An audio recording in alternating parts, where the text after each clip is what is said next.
Goeiemôre almal, wees gegroet in die wonderlike naam van Jesus op hierdie geseënde Vrydagoggend. En my boetie en sussie, ek wil net vandag vir jou bemoedig en vir jou sê, weet jy hoe kosbaar is jy vir God? Jy gaan dalk miskien nou jou kop skud of jy gaan dalk nou sê jy praat nonsens. God het vir jou gesê in Psalm 139 vers 14, jy is wonderbaarlik gemaak. Jou siel sê dit ook. Nou kind van God, is jou siel dit selfs herken. Hoekom wil jy dit dan as persoon nie herken nie? Is jy so seer gemaak? Het mense jou al so sleg gesê? Het die wêreld jou al so minderwaardig laat voel, dat jy voel jy's 'n mislukking, voel jy's niks werd nie, voel dat, hoekom is jy op aarde? Kom ek sê vir jou, as jy nie 'n doel gehad het op aarde nie, sou jy nie eens geskape gewees het nie. God sou nie toegelaat het dat jy in hierdie wêreld kom nie, maar hy het. Want hoekom? Want hy het 'n plan vir jou lewe. God het 'n doel vir jou.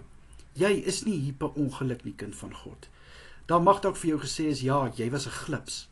Maar kan ek vir jou sê, God het hierdie glips toegelaat, want hoekom? Want hy bring iets moois uit hierdie glips uit. So ek wil net vir jou bemoedig en sê, moenie dat die wêreld jou laat glo jy's niks werd nie. Moenie dat wat mense en situasies en omstandighede al teen jou gerig het, vir jou laat voel, jy kan maar net sowel doodgaan nie, want tot God nie klaar is met jou nie, gaan jy nog aanhou lewe, kind van God. Maak nie saak of jy een of ander kwaal het, een of ander krankheid het nie, wanneer God sê, dis klaar, dan is dit klaar, maar tot dan is jy nog nie klaar met jou lewe nie, en God gaan vir jou gebruik in 'n magtige manier.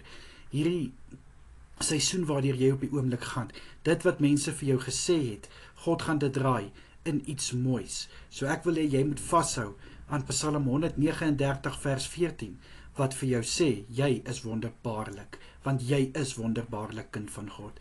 God maak nie foute nie. God is nie spyt omdat hy jou gemaak het nie.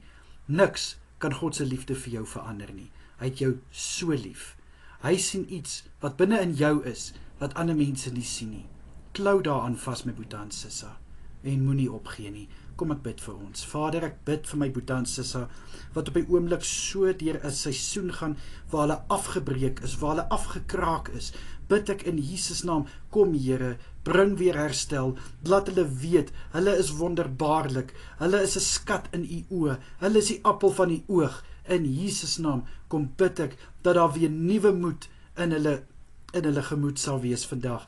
Asseblief Here, vat hierdie negativiteit weg, vul hulle met positiwiteit in Jesus Christus naam. Amen en amen.